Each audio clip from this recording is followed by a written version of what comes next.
You found us. Welcome to Emergency Protocol, a podcast for people who are stressy and depressy. We are your hosts, Denise and Jackie Freed. That's my mama. And that's my baby. We are sharing our 12 steps reimagined for today's society. And our bumpy, pothole-ridden spiritual paths. And we're bringing you along for the ride. This is us doing the actual work. When the shit hits the fan, you know it's time for Emergency Protocol.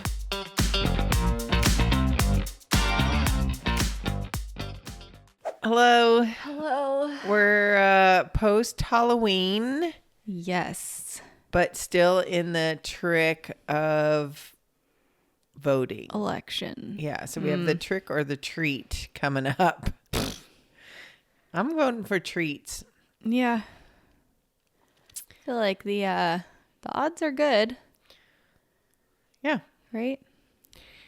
I think ultimately I am choosing to believe that I am being taken care of no matter what happens, because I am.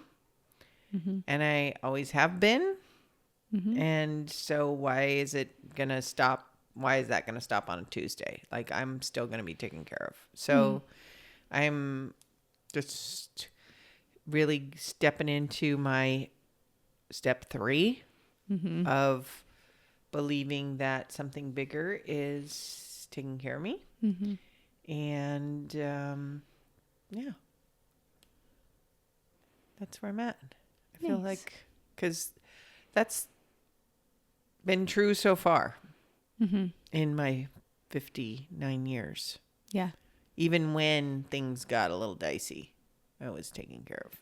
And also, when I wasn't taken care of, or whatever happened that was maybe unpleasant or whatever, I've learned from those experiences and have gotten better from them. So all of my experiences have made me what I am today, and I'm up for it.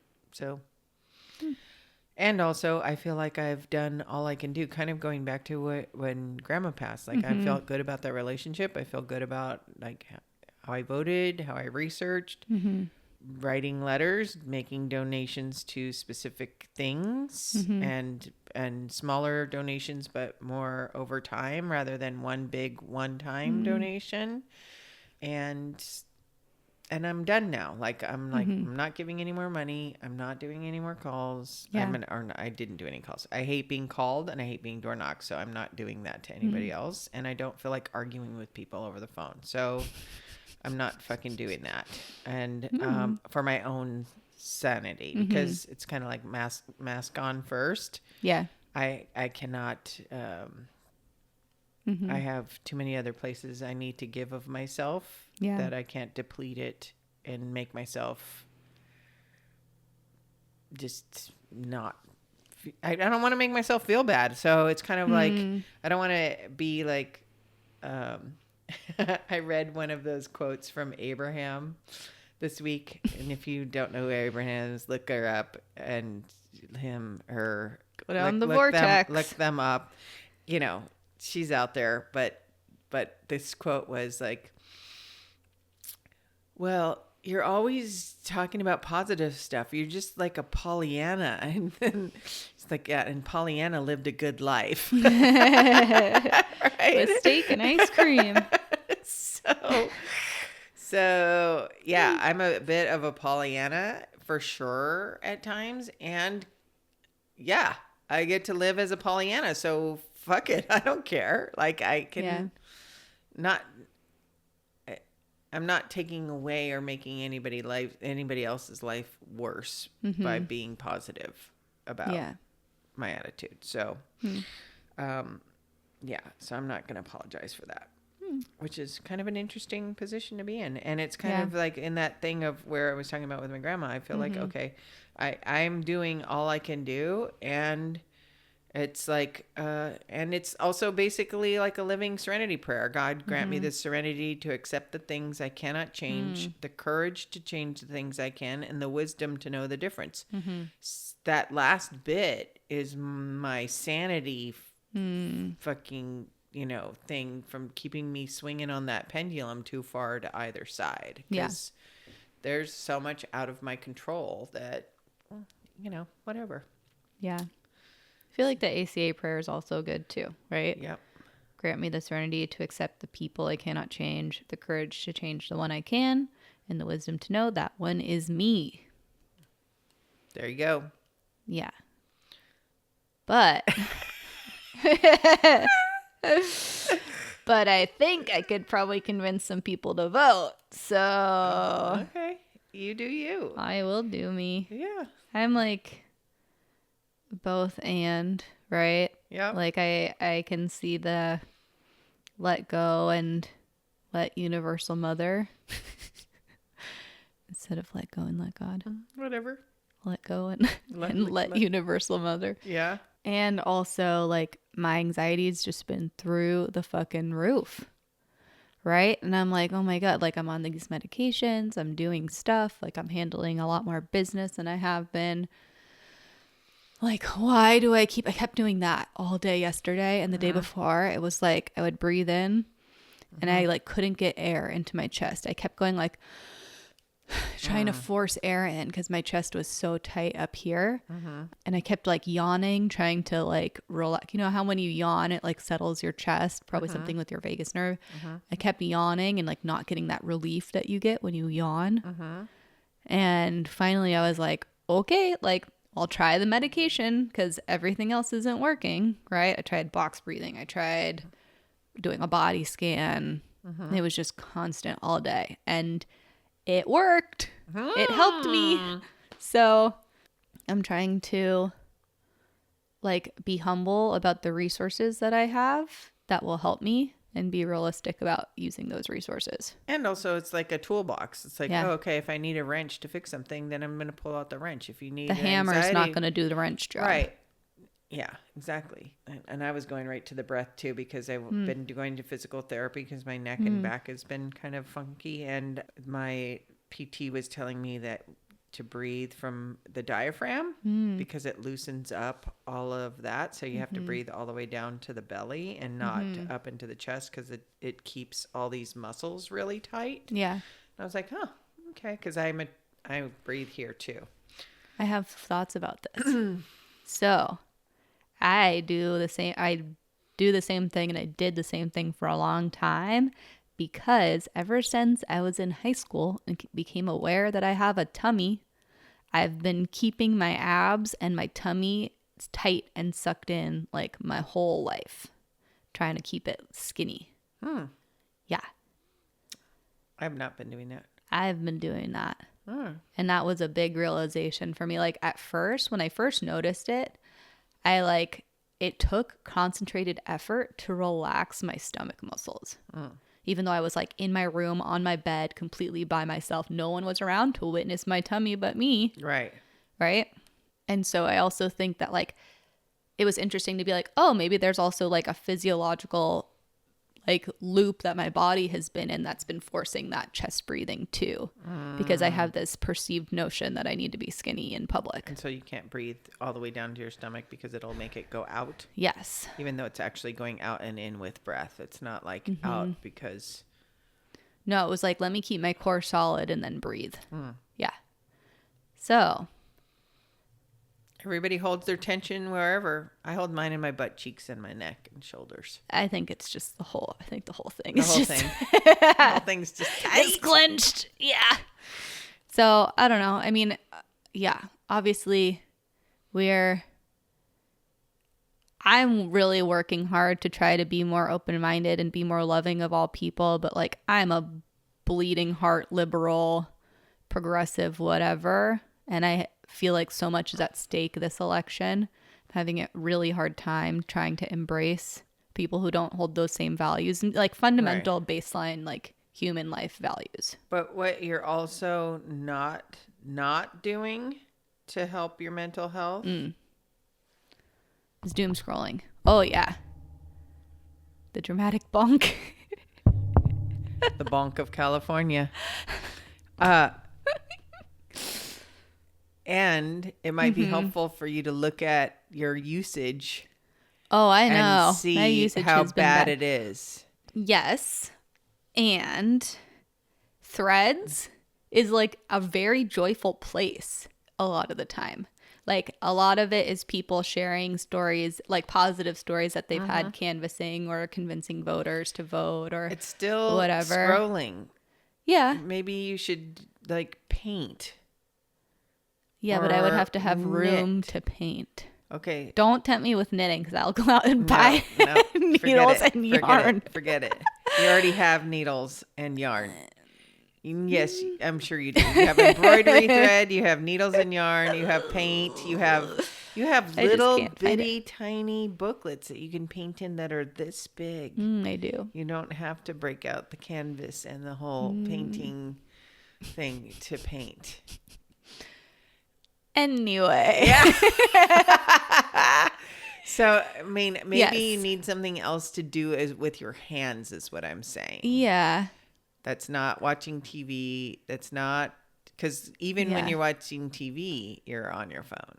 Yes. Yeah. Well, yeah, when we're watching Love is Blind. Yeah, yes. because when we started, we got halfway through this second episode and we're like, we've already seen this. And you're like, we have? And I was like, yeah, because you were on your phone doom scrolling the whole first time.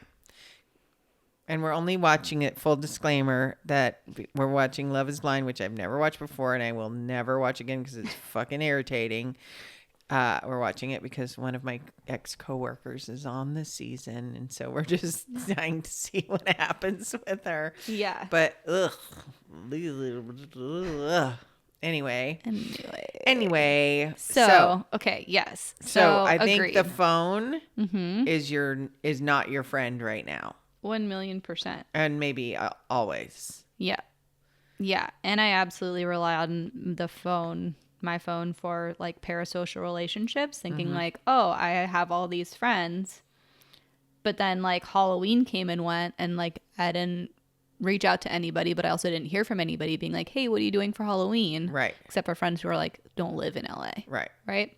But I often find that if I don't instigate, it doesn't happen. And when I do instigate, people show up. So it's kind of like, I'll give you, if you want, I can give you a sweater shaver when we're done. But it can be fun to watch you feed. It's either I pick off the lint from my sweater or I pick at my cuticles. Or you doom scroll. So this is doing something okay, with good my with your hands. hands. I found a new thing. You are a human sweater shaver. Literally a gorilla. I'm just going to give you all my sweaters and put them on you one by one for the rest until November 6th. Perfect. Oh, should I talk about my visit to the other side yesterday? Yes, you should. Okay. All right. So Gotta bring the woo. I can go into the esoteric in case you hadn't noticed. So around the anniversary of my brother's death, which is September, I tend to want to talk to him, see him, or do whatever. And around that time this year, I found myself at this beautiful bookstore in Summerlin called Godmother's, which was so delightful. And I think I talked about it here, where I went and took myself on a date and I drove up to this cute little coastal town on the way from LA to Santa Barbara. And the one book I bought was called Signs. I was attracted to it by the cover, and then the content was about this medium who talks about all these people who see signs from their loved ones. And so I've been reading it, and I'm not a big reader. I'm a huge listener of books, but it takes me forever to read a book. So I'm only halfway through this book in November, and I read it at night, again, kind of for me to not be looking at my phone right before I go to bed. So I'll read like a couple of pages of some one person's story. Maybe I'll read 2 stories max, and they're only a couple pages long each. But I've been reading this book. So, and it's talking about all the different ways that the other side tries to communicate with us and let us know that they're there. Yes. And so yesterday morning, I was doing my meditation, and then I was like, okay, bro, I need a sign. And I was like, I'm going to pick something that is so obscure that if it shows up, it's going to be so obvious because it's just not a thing, right? So I was like, dude, show me a mongoose. Which also, Ricky Tikki Tavi, if you know, you know. That's deep in the Marfori Freed family lore.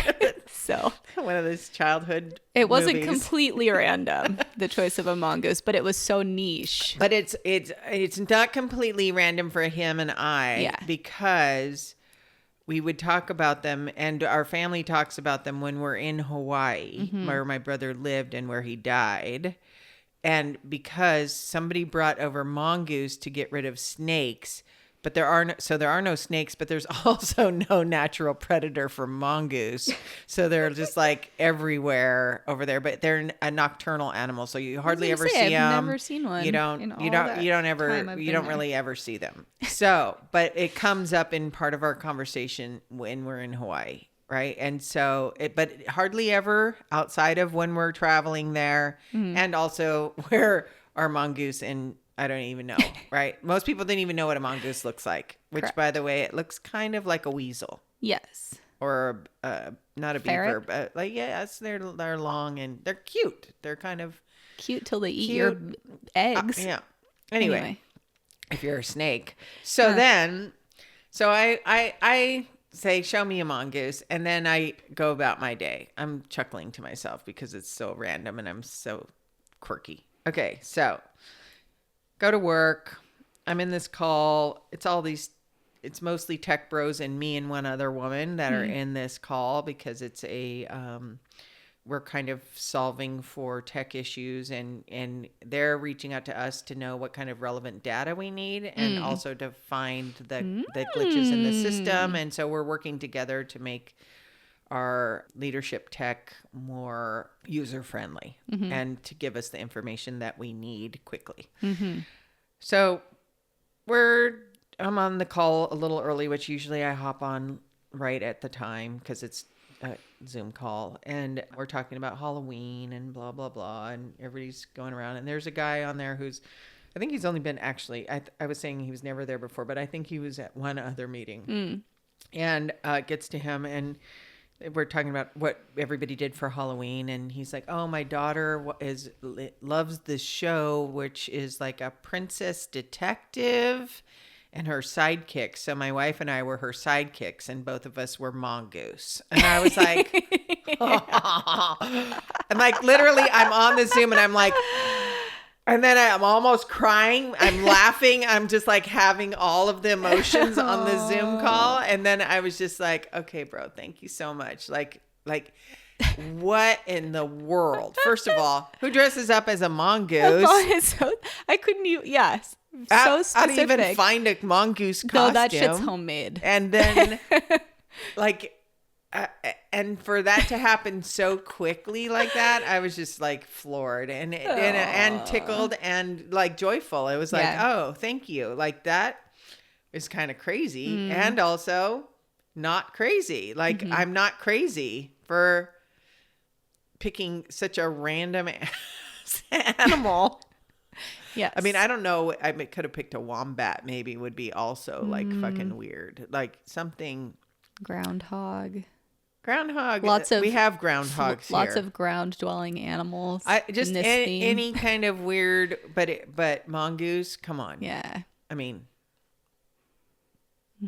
So that was my little experience yesterday with calling forth like, hey, my brother's here. He heard me and he sent somebody into my Zoom meeting to talk about mongoose for a minute, which totally tickled me for the rest of the day and still today. It's like a little bit of joy in that people don't ever really leave us. Yeah. Like even though I miss him and I want to see him and I want to joke with him, he's there somewhere listening, which was so cool because I've never done that before. And he's been gone for 14 years. Yeah. So I kind of look for signs, or I'll say, was that you? But I don't really pay attention to that too much. So anyway,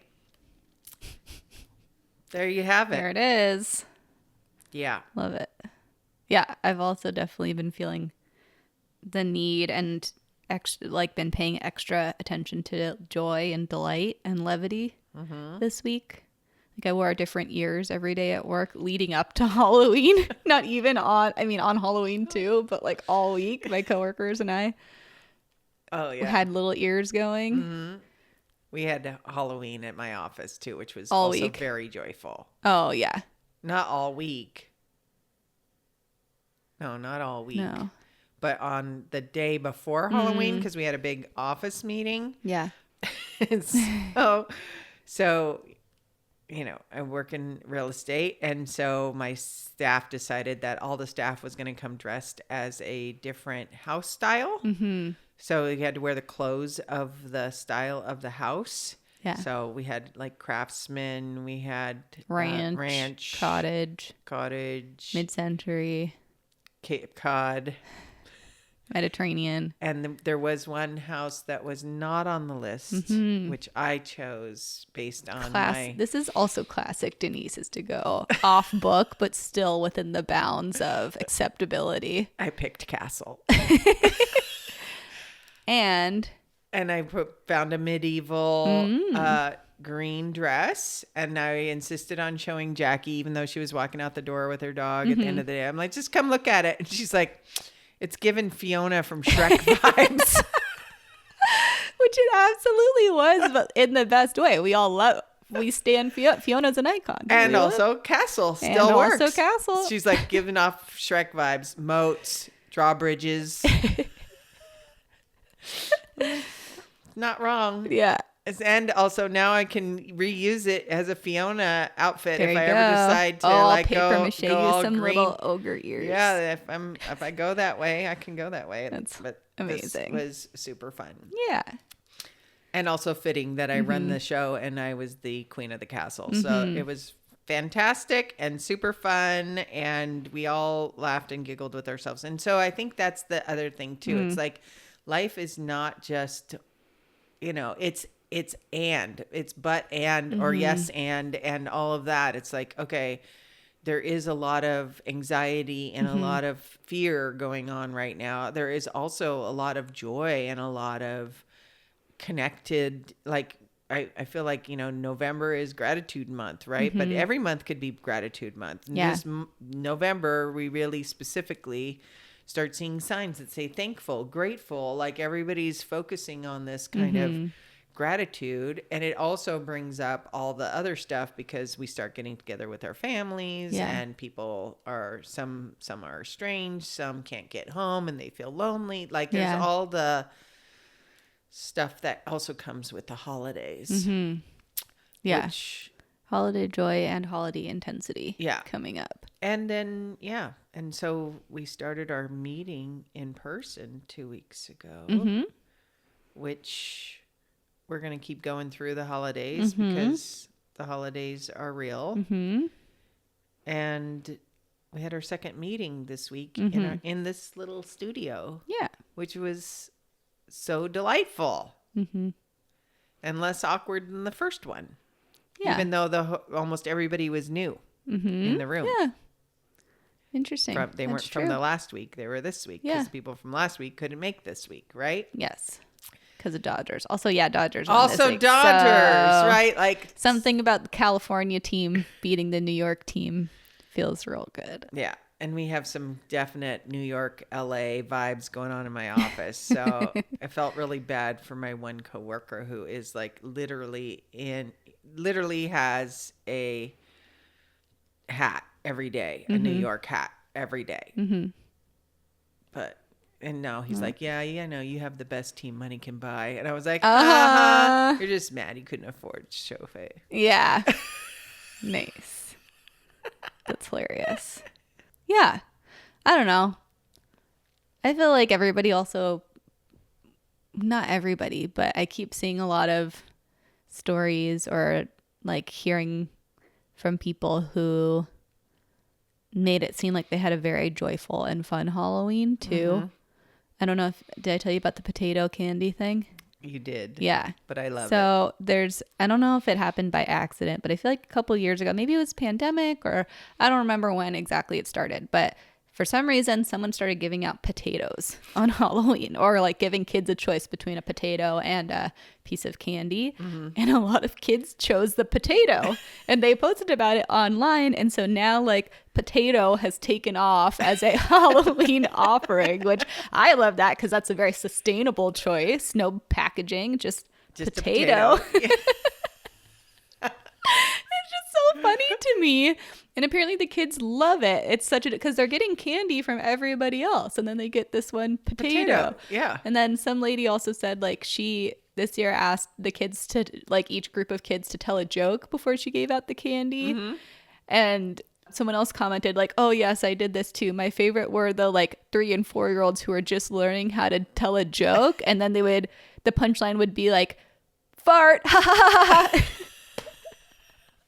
And I just thought like that's totally so unrelated to the question. Totally. And, like they don't know how to tell the joke, but they think farts are funny. So And we were also joking last night about the potato. It was like, okay, the choice between potato and candy. I was like, what kind of candy were they handing out? Like Abba Zabbas? And she said, what did you say? said the fruit flavored Tootsie Rolls.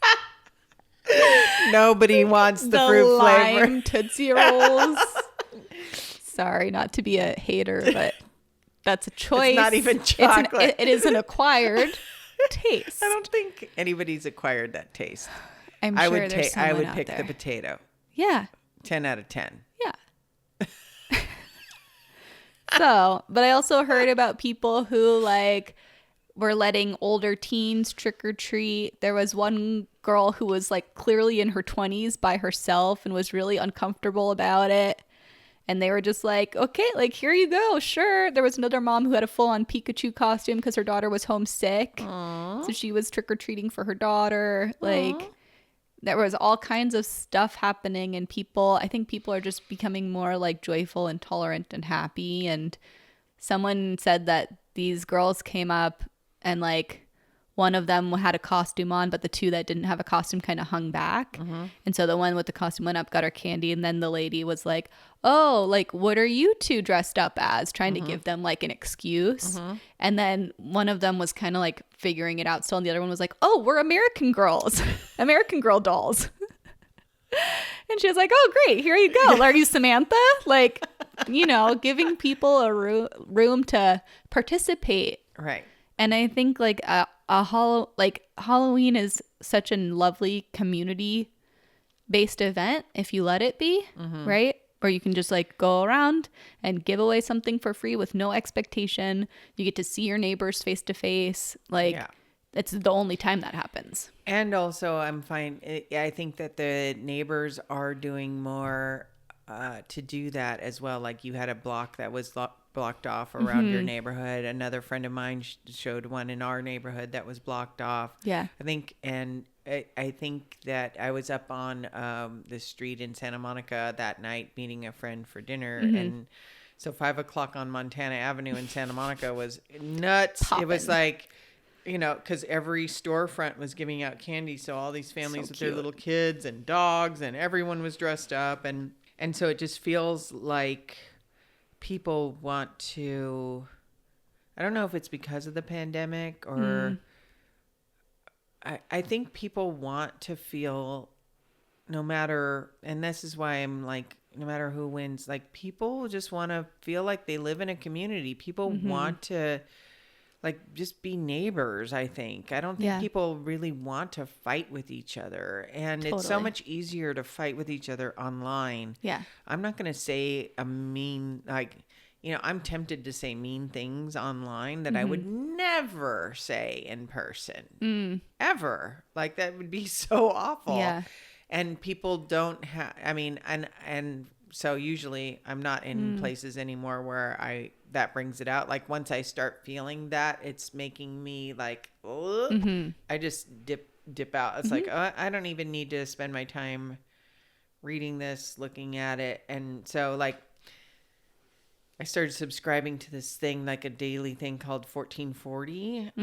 And it's this news and it's not skewed. And then at the bottom of it, it just has like random things like the potato or the, or whatever. Did you see the latest pictures from the whatever that thing that takes pictures of space? That Hubble? like just it's just random science or interesting things about the world, and it's not divisive.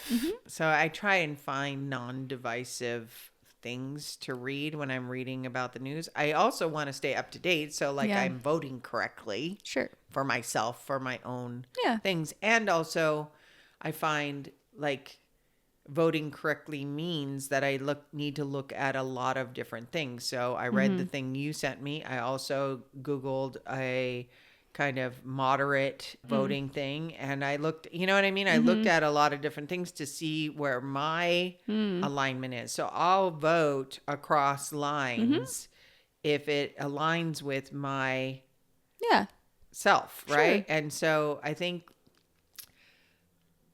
the issue is most people are not. They're just looking for one full D line or one full R line. And there's some lines that are blurred, and there's something in the middle that is a better, for me, a seemingly better solution for society. And so, but it takes a minute to figure that shit out because there's so much propaganda on both sides to get you to veer that direction that you have to kind of. And we're in California, which is like arguably one of the, if not the most voter friendly and supportive states in the country. Right. We get all kinds of pamphlets. We get like directly from the election board or whatever, the county, like here's a booklet of all of the proposals. Here's information about the candidates. Here's your voting guide. Like here's who supports this. Here's who supports that. Who's against it. Like all of that kind of stuff.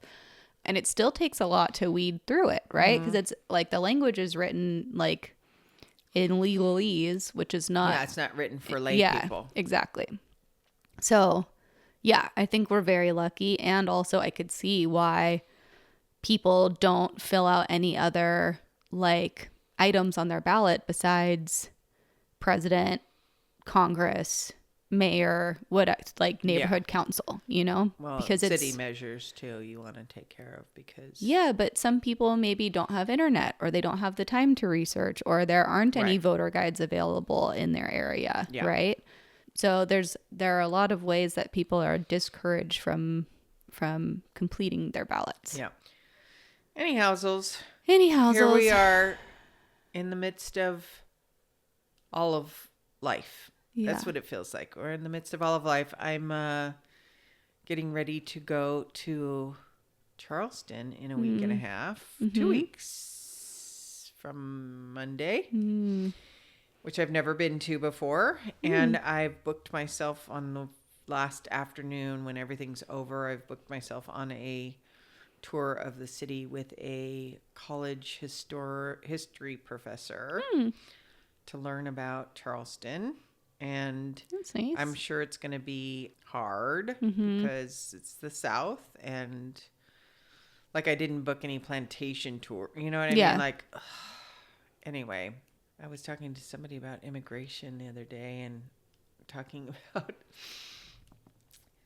they were talking about how jobs were that immigration's a problem because their jobs are being taken away. And I was like, the jobs that you're talking about are not being taken away from a young white man, like who's out there picking strawberries in Oxnard, right? Like that has never happened except for when the starving kind of Texans and Oklahomans moved from there during the Dust Bowl to California to farm, to work on farms. Or like Japanese Americans in California who are disenfranchised. Right. Yeah. And so what are you like? Yeah. It was interesting. I think the thing that I have the most problem with of that is that I don't believe anybody takes away anything from anyone. like it's either yours or it's not yours. And if it's yours, there's nothing that's going to keep you from it. Yeah. If it's not yours, it may not feel like it was supposed to not be yours, but it was not supposed to be yours. And there's something better coming along, or there's a reason that that's not yours. Right. And so for me, I'm just like, there's like this idea of competition for the same job. I feel like, yeah, there is in certain ways when you're applying for the job and there's 25 candidates for one job, or you're applying or you're trying to bid on a house and there's 5 people besides you trying to buy the house or whatever. There is some competition, but and in the real estate world, I've always said, like, if you don't get it, just trust me. And I know it's not going to feel like this, but there's a better house and you're going to be so glad you didn't get it if this doesn't work out. Right. Yeah. Like, and 10 times out of 10 times, that is so true. Yeah. Right. And so the idea of somebody's coming here and taking something that they're taking it from me. And I'm like, but you didn't even want it. Yeah. Right. So how are they taking it from you? If they were taking it from you, you would be actually doing it now, and they would have to, and they would come up alongside you and be alongside you doing the same thing.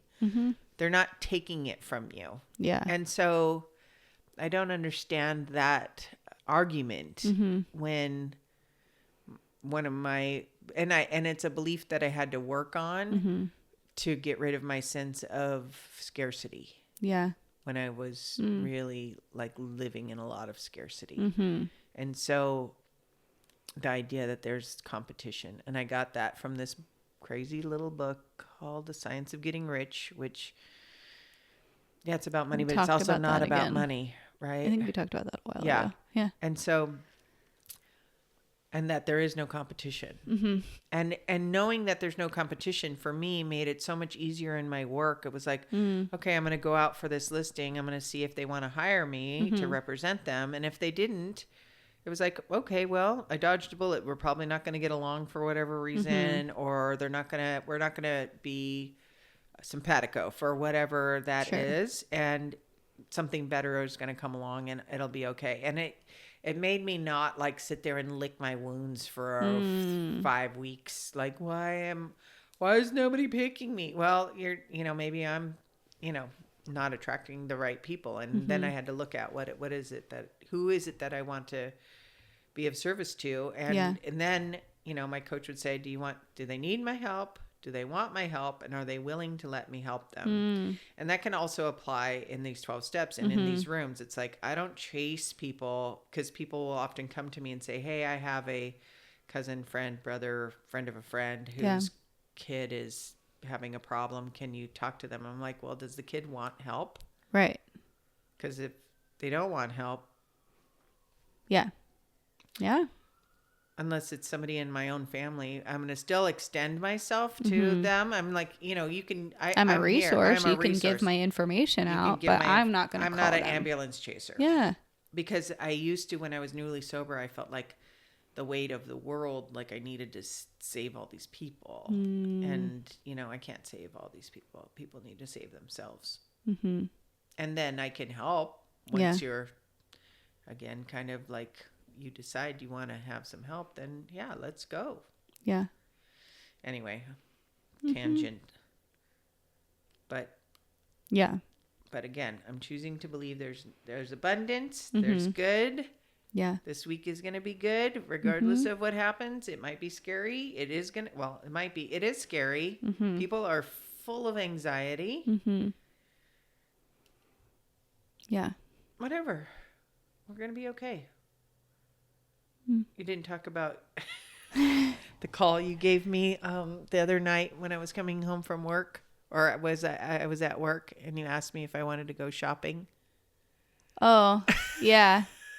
I mean, both related to the election, and also I'm trying to use a different anxiety to distract from this current anxiety. So I was like, hey, what are you up to? And she was at dinner, and I was like, okay, well, you want to go to Costco and apocalypse shop with me? when you get back, because it'll be Halloween night. It's gonna be very quiet there, no crowds. And I was like, we should maybe stock up on like toilet paper and some rice and stuff. And then that ticked off my earthquake anxiety, which is a whole other thing.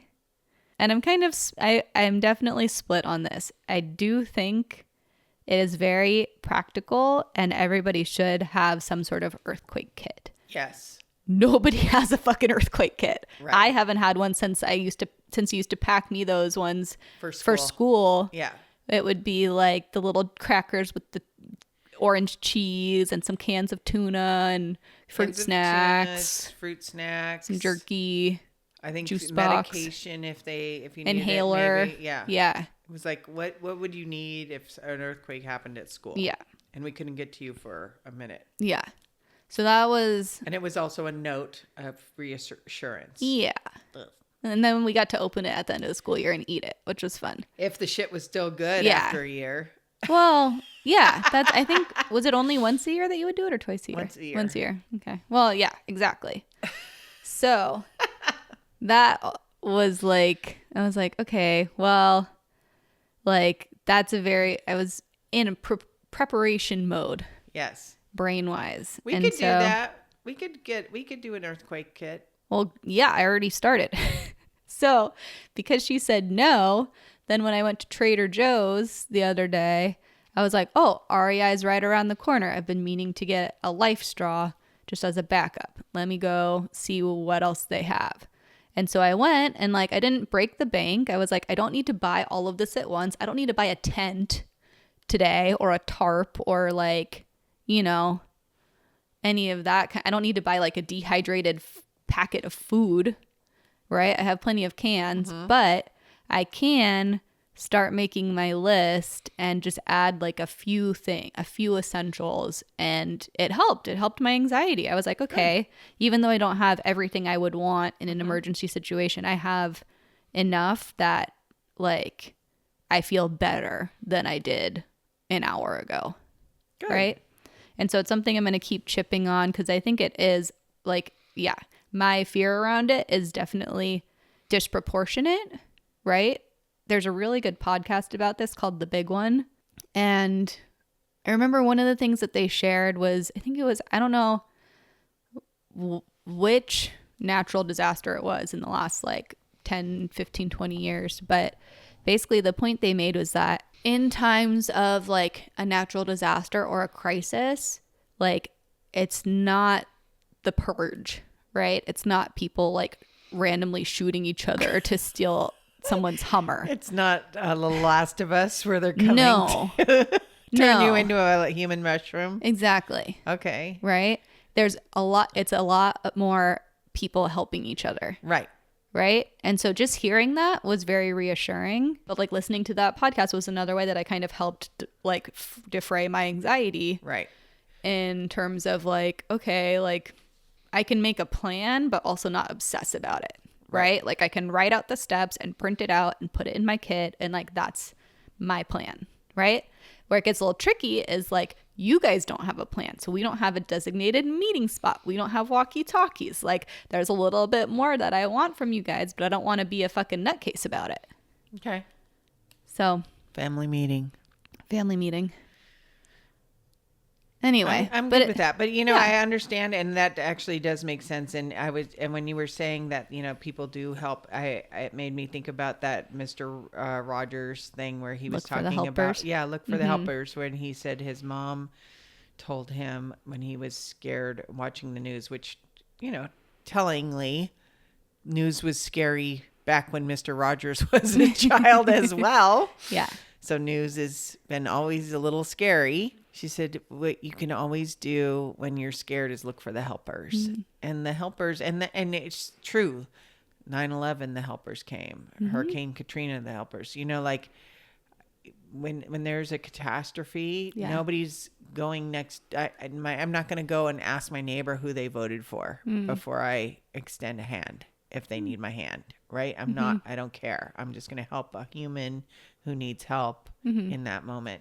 And I think most people are like that. They're not going to care about race. They're not going to care about when you're in a moment that requires humanity, most of the time humanity shows up. Yes, there will be people who pillage the grocery stores or whatever, right? There will be some of that because there's always a little bit of that, but it's mostly people who are looking to help each other. And you know, and I think you're right. I think we are not prepared. Although I was like, do you know how long we could live on our freezer and pantry alone?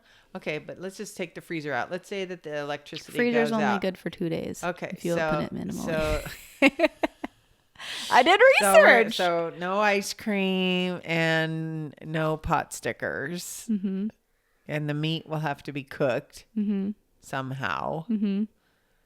Right? So, you know, I don't know. I just, I could get prepared better, but I could still live off of our pantry for a good long while. Yeah. My only counterpoint is like, what if you can't access the pantry? What if the pantry gets squished?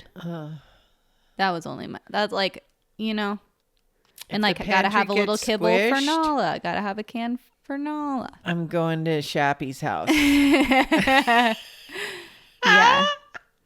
Fair enough. Maybe that'll be our rendezvous point. We're going to let him know. Yeah. Rendezvous at Shappy's house. That's amazing. Anyway, shout out to all the nutcases out there. Yes. Who are having a nutty time. We're struggling with all the different ways anxiety is showing up right now. Yeah. And also all the different ways that joy is showing up right now. And so, like, look for the joys. Ask for a mongoose. Yes. Ask for a mongoose. Ask for a mongoose. You never know. You never know. All right. All right. You're a miracle. I need to drink some water. I haven't had any water today. But I did have a cardamom latte. You did. Oh, and also we decided to end the meetings in person the way that we start my office meetings. And I think we could end this the same way. What do you think? I think we started. Did we start it? I don't know. I think we started one episode. Wow, we're all so over professional. The place. You know, I like ending it though. Okay. Yeah. So we're going to end it the same way, which is we're going to just take a conscious breath. And so you're going to close your eyes unless you're driving. You're going to close your eyes.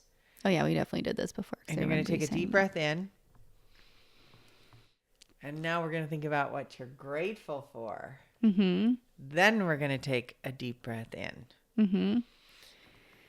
And then we're going to exhale. 5, 4, 3, 2, 1. Did you feel your shoulders go down? A little bit. Did you breathe through your chest or your diaphragm? Both.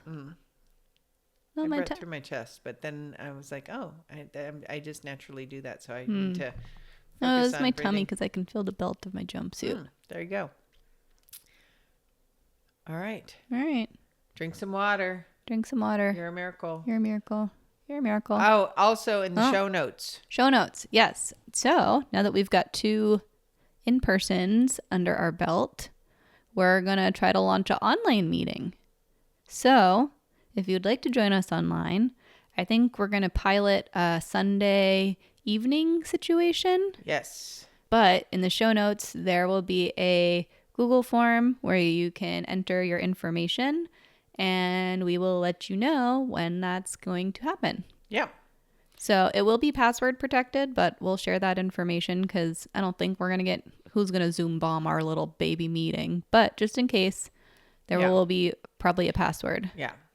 And we're going to focus on the 12 steps. Yeah. So each meeting will focus on a different step. Yeah. And we're just going to kind of rotate through, I think. Yep. So you could jump in at any point. Yep. You don't need to have to been there for 1 to hop in at 7 or whatever. We're just going to be talking about stuff. Yeah. You're all welcome to join, and we hope to see you there, and we hope that it helps you find some peace and some good things. Yeah. Like it's helped us find some good things. So, Yes. all right. Okay. Have a great week. Bye.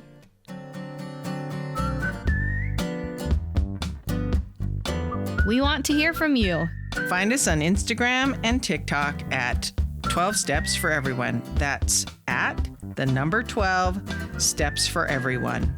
Please like and follow us. You can also send us topics you want us to dig into or follow-up questions from each episode. And if you know someone who would enjoy or benefit from our conversations, please feel free to share this with them. All are welcome here.